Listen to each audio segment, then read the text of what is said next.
All right. So as I said, spreadsheets is something that I use to organize my data all the time. I find it very, very useful. So whether you use Google Sheets, Excel, Apple Numbers, or something else, they're going to all have the same kind of functionality. We use spreadsheets for things like we're tracking repeated pieces of information. So you'll see one of the examples I'm going to talk about.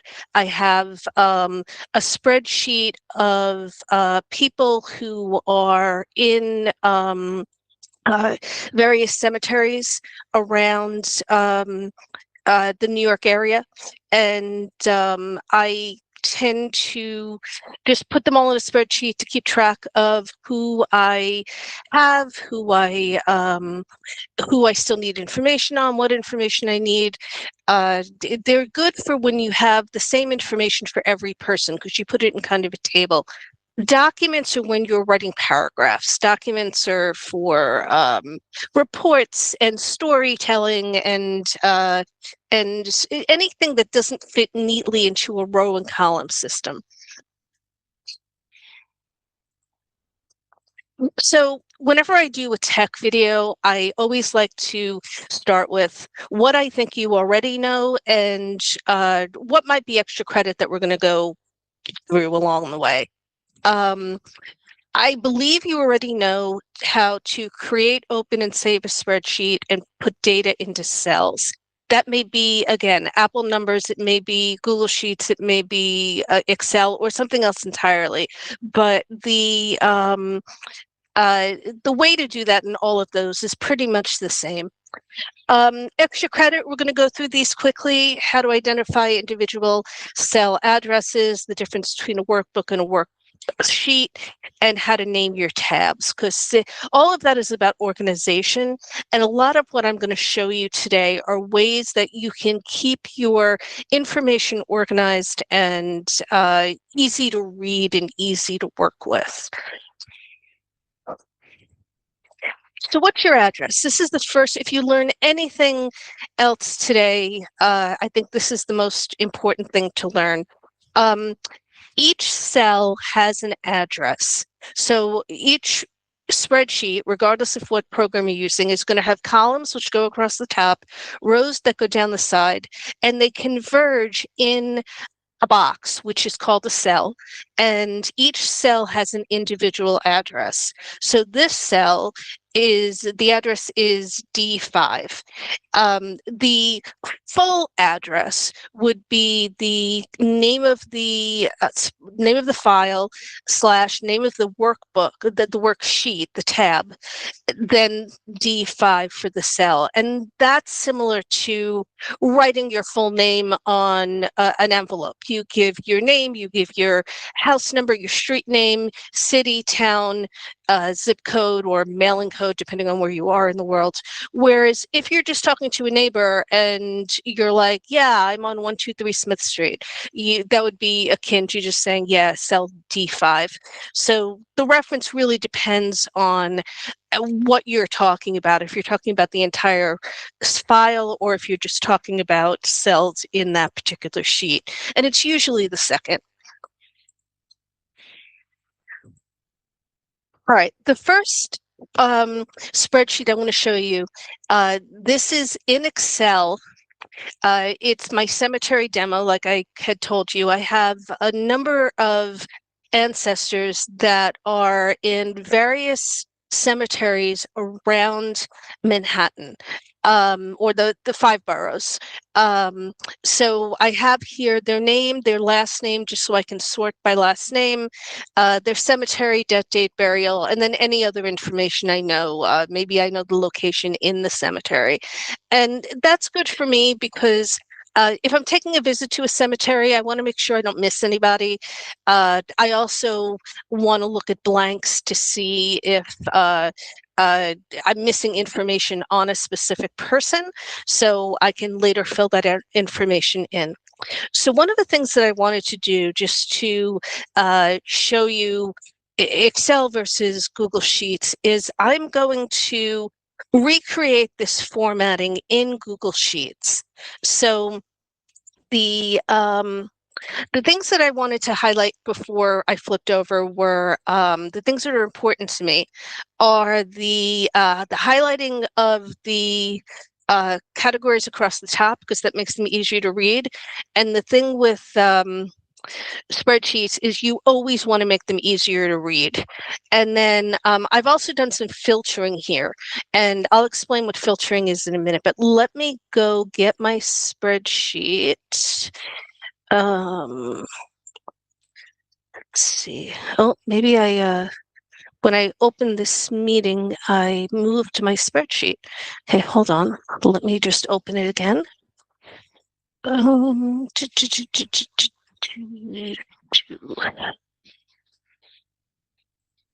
It's all right. Here we go. Let's move this over here. So this is the same information that I just had in the slide. The only difference is there's no formatting here, so it looks a little messy. If you copy and paste information into a spreadsheet, as opposed to just typing it by hand, you're going to get sometimes some of these issues where if we look at the first column, we'll see that the names are cut off. So if you want to make columns smaller or larger, you just put your cursor right on the line between the first column and the second, and you'll see how my cursor changes. And then you just hold down your left mouse button and you drag. And it looks like I have to drag a little more. All right. And you can make them as big or as small as you need to. You obviously don't want to make it too big, because then you'll hide. The more you move this over, I can move it all the way over here, but then I'm losing my information on the columns to the right. So you want to play with your data to strike some sort of a distance between getting the amount the most information on one screen so you can see everything versus having enough to read everything in the whole cell. So the other thing you can do with data in columns if you need to save some space is let's look at Agnes Webb, cell A3, column A, row 3.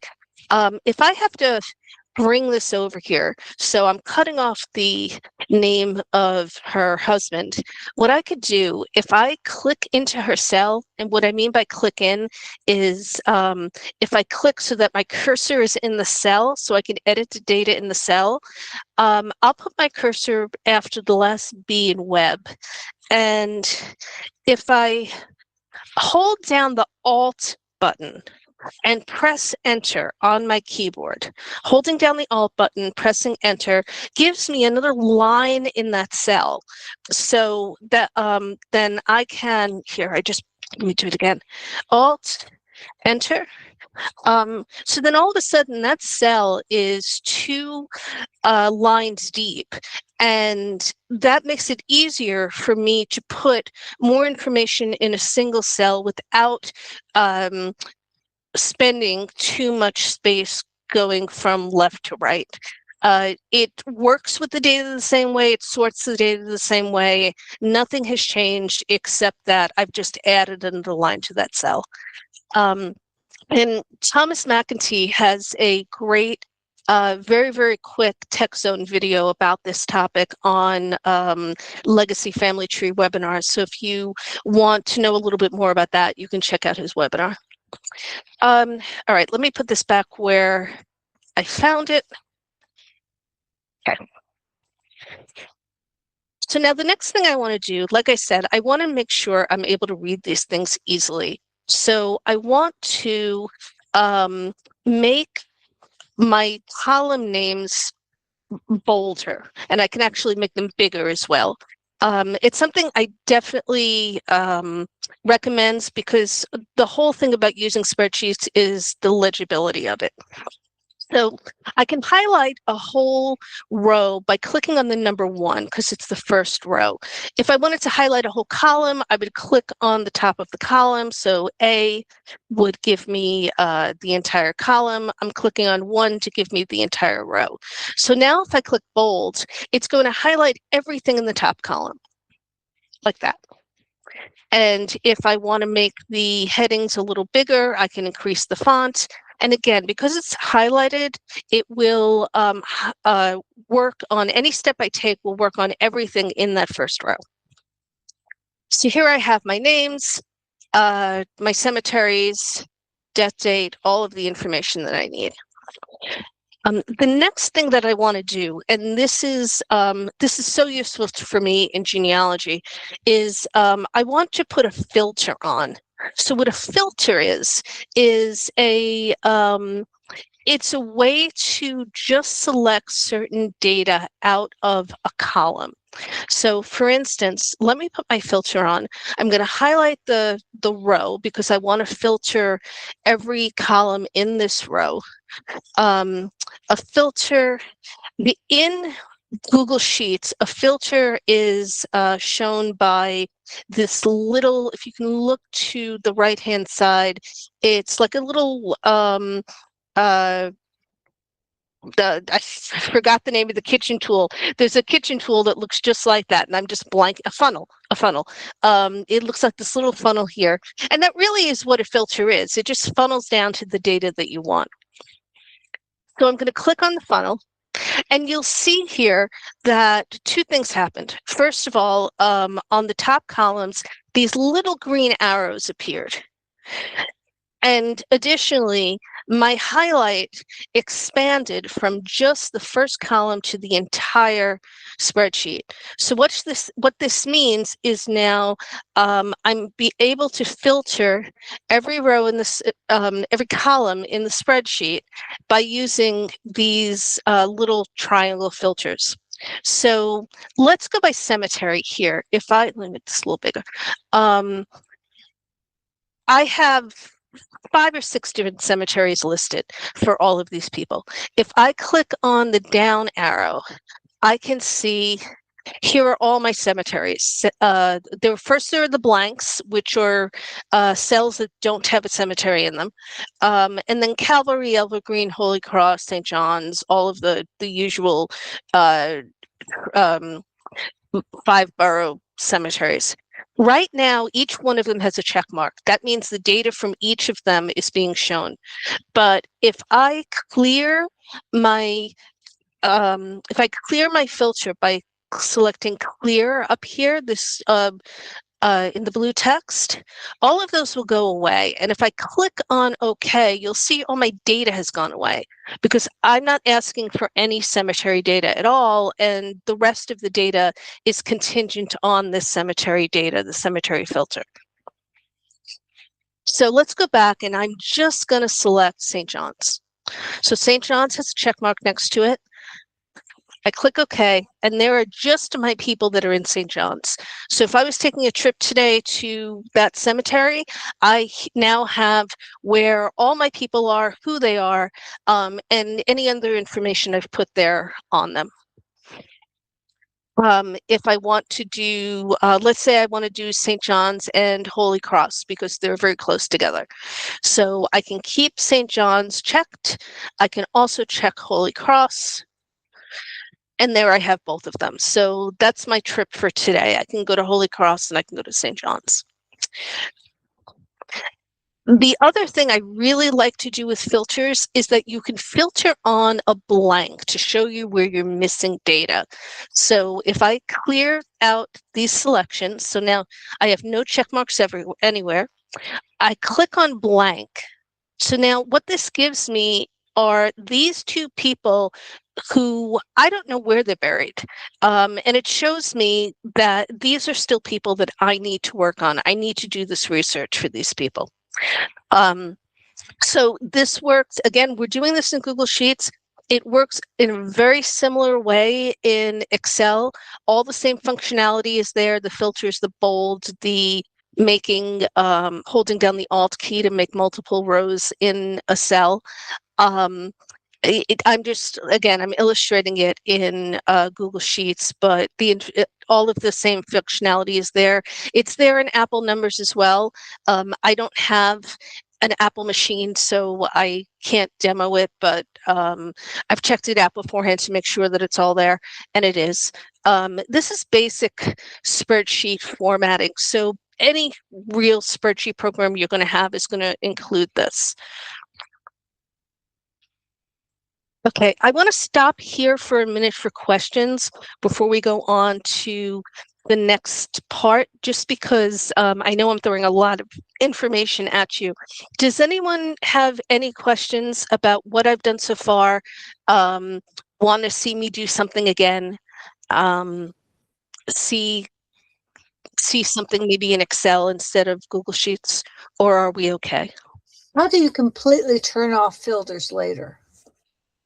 I can turn off filters later by there's two ways to do two answers to your question. I can, if I click on the filter and hit clear, I've now turned off my filter so that, well, I thought I turned off my filter. No, I take that back. I have to select all of my conditions, all of my data. If I select all of my data, I'm saying, give me everything. So I can, I will then see every single piece of data that I have. And this is what most people do. They'll leave the filter functionality in place, but if you select all of your cemeteries, including blanks or all of the names of your people or whatever, then it's like having no filter at all because all your data is there. If you want to actually remove the filter functionality completely, then what you'll do is you'll highlight the row again that the filters are in, and you see how the funnel for filter is highlighted here on the right. If I click on it, the filters go away, and then it's like you never had a filter at all. So clicking again on the filter a second time will bring it back. And then you can turn it off and on as you want. But for the most part, I recommend just leaving the filter there and just sorting on everything so all your data comes up anyway. It's just easier to do it once and leave it there, but you certainly can turn it off if you need to. Any other questions? Why don't you put boundaries around your cells? You mean like borders? Yes. Well, that is in the next section. Great segue. So let's go back to my slides and I will show you my next demo, which is my Russo family demo. Now, and this is where formatting and bolding and all of that kind of stuff really is needed for this data. And also for the cemetery data, you can bold things, you can put lines around and put borders around things, and I'm going to show you how to do that because it's really important in helping you to be able to read your data. Now, my Russo family is, they're both my favorite family to research, and at the same time, they're the bane of my existence because I've got several brick walls regarding this family. Gaetano Russo and Anna Lisbona Russo are my maternal great-grandparents. Their youngest son, Francis, was my maternal grandfather. They had approximately 13 children that we know of. There were a couple that died very early in childhood, and since their first child was in the late 1880s, just around the time New York started requiring on a citywide basis the need for a birth certificate, we're not even sure if we're missing any. And most of those children lived into adulthood and had children of their own. So I have a very long list like this of each piece of data, each family member, just in this immediate family. Remember, 13 children, so we've got a 15-person family minimum, and I've got a whole bunch of documents for each one of them. I've got censuses, I've got war papers, I've got marriage records, birth records, so all kinds of things. So I was struggling with how to make some sort of a checklist to see what pieces of information I had and what I was missing. And this is what I came up with. We call it the Russo matrix or the Russo analysis. And what this is a list of all of the people down on the left-hand side, everyone in this immediate family. And then across the top, I've put the name of the, whoops, sorry. Let me go back. The name of the document that I'm tracking them in. And then the X's are how many people are in that document. So for instance, if we look at the 1910 federal census here, I can see that Gaetano was in it, Anna was not, and then I have a number of these children who were in the 1910 census. My grandfather, Frank, on the bottom had not been born yet. Some of the older children were already out of the house. It helps me with a couple of brick walls. One of the first brick walls I've ever had was, if you look down here on the third and fourth row, Gertrude Russo and Fortunata Conchetta Russo. In family lore, Gertrude was the oldest daughter. I mean, my mother and her sisters grew up with Gertrude, Aunt Gertrude, so they knew her well. Everybody knew that she was the oldest daughter. However, when I went to look for New York City birth certificates, Fortunata Conchetta was listed as child number 1. On her birth certificate, it said that she was the firstborn to this mother. And I couldn't find a birth certificate for Gertrude anywhere. And so on through other documents. Fortunata never came up again, and Gertrude all of a sudden appeared on the 1905 census, 1910 census. So I was trying to get a handle on both of their forms, so all the forms I had for each one of them, to see if maybe they could be the same person. And it was really helpful to do this because if I look across to all of the forms I have for Gertrude, who's line 3, and I go to line 4, which is Fortunata, and I look across and I see there are no duplicates. So there was never a form that listed the 2 of them. Fortunata had the birth index and the birth certificate. Gertrude had a number of different censuses, and she was married and had Social Security and all the things. So it's not certain yet, but it's a piece of evidence supporting the fact that they may be the same person. So what I want to do now is I want to show you the Russo matrix in Excel. And I want to show you what I did. So I did this by hand. I typed all this in. I didn't copy and paste any data or anything. So let's go to a modified version of this. So in the very beginning, all I did was I listed the names of the people in the immediate family down row B. I tend to leave a little buffer, one empty column to the left. It's just easy to have that there in case I need to add additional columns or add additional information. It's just something for me, it's a habit. I just like having an empty column to the left. So you can see that A is done. I typed all of the names, and then across the top, I typed every form that had information about them in date order. So we start with the 1900 federal census, and then we go on from there. Now, to go back to your question about bolding and putting, they call them grid lines, putting bold grid lines around individual cells. I do that again to give make it pop a little and make the divisions between cells more easily legible, because when you get something this big, you want to make sure that you could read everything. So the way to do that is, actually, let me take it off and then I'll show you how to do it.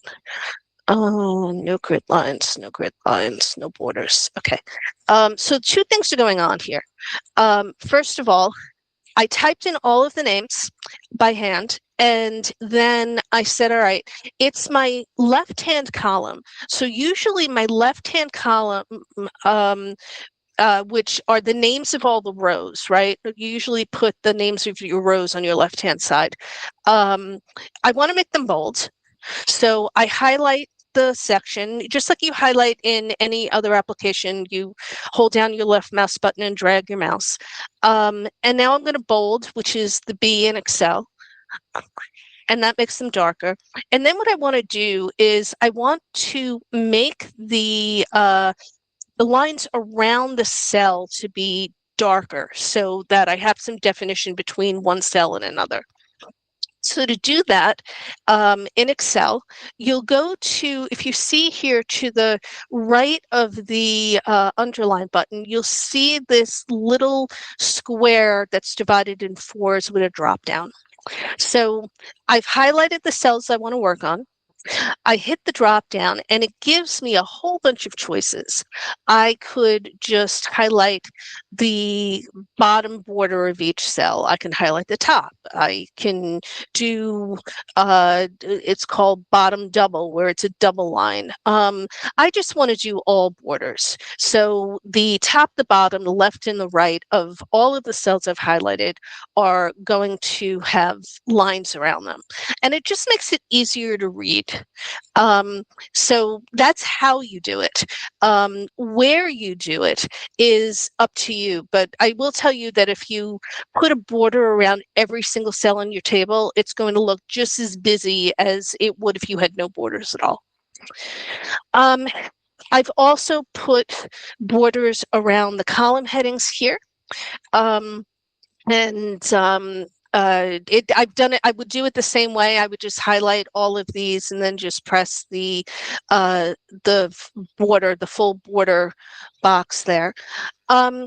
The next thing that you could see is that I've got a lot of various documents, and like I'm going to have to scroll all the way out just to see all of these documents, and it's a lot. And then I lose my my row headings on the left-hand side. So what I can do is I can highlight these.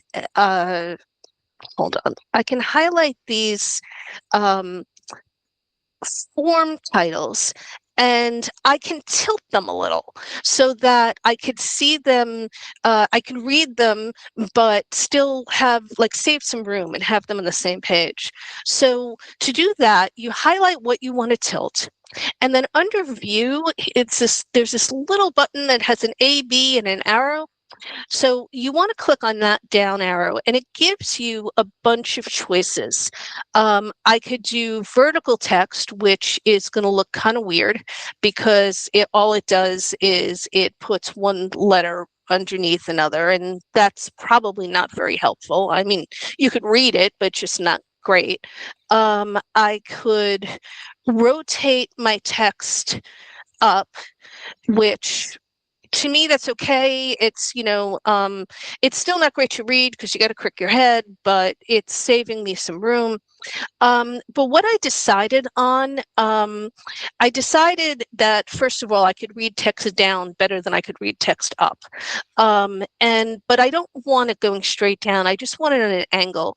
So what I'll do is I'll click on if I format cell alignment here on the bottom, it allows me to customize what I want to do with it.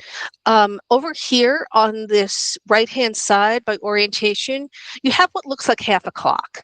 And right now my text is, this text in this right box mirrors what's on the screen. So my text is reading downwards. And if I wanted to, what I did is I could just kind of tilt it halfway. So it's almost like 5:30. And I hit OK, and there we go. It starts to tilt. So I look at it then and try to see if that's enough room and I can get all of this on one page. So let's see what we've got.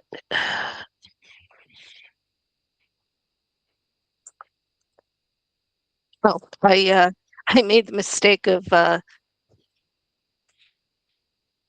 making my my names really small too. Let's see if I can grab my names. All right, hold on. Let's make all of these bigger. Format, column width. Let's make a column width of 3. There we go. All right, at least now I can grab it. So I don't know if you saw what I did there. What happened was when I made my forms, the columns for my forms smaller, I also did that to the column B that has the names in it. So it became tiny as well, and I had to make it bigger again. So here now I have my all of my forms. The next thing that I did, let me see, what was the next thing that I did? The next thing that I did was to put color in, so it makes it easier to read when things are of a different color. So to do that, we're going to start with row C. Row C, it's a little interesting when things are tilted because row C actually contains this 900 federal census information. The way that you read it, let me make this a little bigger. The way that you read it is where the bottom of the label is touching. So the sus in census is in the C column. So that's how you'll know that this is the C column. I can just make this a different color. So I've highlighted what I want to change the color of. You don't want to choose anything too jarring or anything that will make it hard for you to read whatever you're putting in there. Let's do a light blue. So there's my light blue. Then I want to, let's leave D white and we'll take E and we'll make E the light blue again. So all I'm doing is just going through, I'm highlighting the row, or I'm highlighting just the cells in the row that I need. See, if you highlight the whole row, this is what happens. It colors the whole row all the way down to the ground, which is fine, except it just doesn't look as neat. So this actually should be white. We'll make the G blue. And I just went through, in this case, I used gray, and I just highlighted all of the every other row. And then I went in and I did this person by person, line by line. I just put my X's in. I think it was a week's worth of lunch at work where I just sat there with my lunch and I just flipped back and forth between Ancestry, where I have my tree, and here, and just marked. For instance, I would open up the 1905 census and see, like I said, that Gaetano was there and Gertrude was there and some of the younger children were there. I then opened up the 1910 census and just put X's in whatever boxes I needed to. So so that's how I did this. And it was, it really has been helpful to me to have this, because although I'm not adding anything up. When you think of Excel or spreadsheets, you think of like arithmetic and, budgets and numbers and everything. It's really just for the data, just so I can have my data organized. Before you put data in a spreadsheet like this, about what it is that you want to convey and what it is that you want to keep track of. For me, both of these were pretty easy. One of them, I just wanted forms and person. The other one, I wanted cemetery and person. If you try to put too much information in a spreadsheet, you're just gonna make yourself crazy. It's gonna be hard to read. So think and maybe sketch out a little layout before you start, so you can really put down the information you want and capture it in a way that's meaningful to you. Once you're done with this, you can always save it as a PDF if you want to send it to somebody else. So, for instance, if you're writing a report that you're sending to your family members, or for me, if I wanted to send that cemetery spreadsheet to someone else in my family so that they could take a trip, and you don't want to send it in Excel because then they can mess with it. Unless you password protect it, and the people you're sending it to may not know how to deal with that. The easiest thing to do is to save it as a PDF, and then you can hand it out without worrying about anyone making modifications. To save it as a PDF, and this I find interesting, there are several ways, but the way I'd use is to print to PDF. So I'll go here and I'll click on File, and then I'll click on Print. And I have already on my printer, I have Print to PDF. I do have printers in the house, but I've selected Print to PDF. Now, when you're printing a spreadsheet, there are several things you need to take a look at first. The first thing you want to take a look at is whether you want a portrait orientation or a landscape orientation. And that's the way that the paper goes. Right now, the paper is what they call portrait. It's taller than it is wide.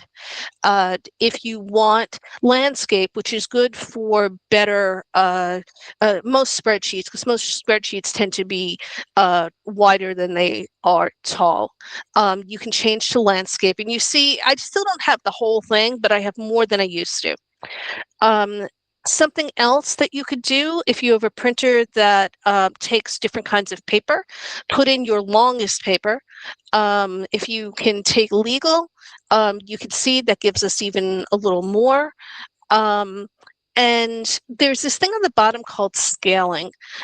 You can tell the program to put all of the columns or all of the rows on one page.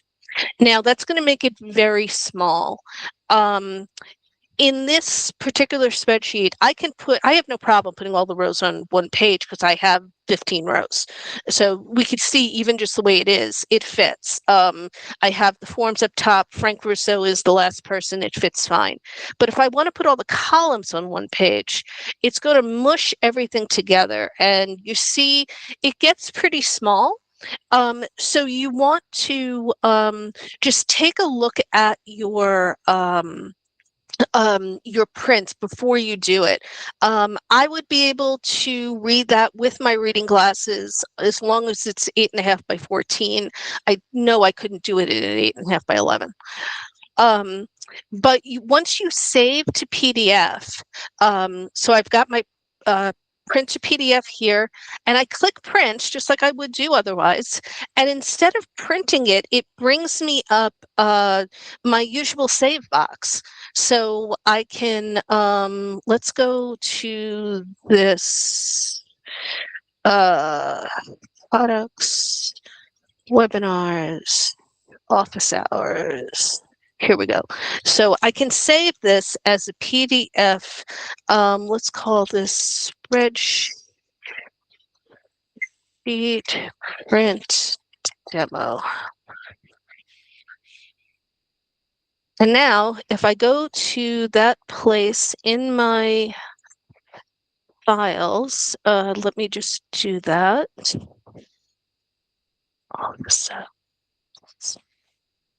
Okay, so under office hours, I have my spreadsheet print demo listed as a PDF, and I can open it, and it opens as a PDF. So you can send this to somebody and it doesn't, they can't change it, they can just read it. So it's good if you're sending it along to people and you don't want them to mess with it. Like it's read only to them. So that's something else that you may want to do. Okay, I'm going to stop again for questions. I know that was a lot. We stuck a lot of information in there. How's everybody doing?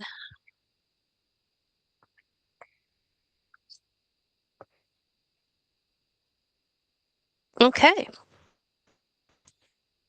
I think that's good. One more thing I want to highlight to you is I have a webinar on Legacy Family Tree webinars. It was part of the live webinar series they had the beginning of July. And in that one, let me go back to my, I'll give you a sneak peek of what I had there. I can find it. It keeps wanting to shut down my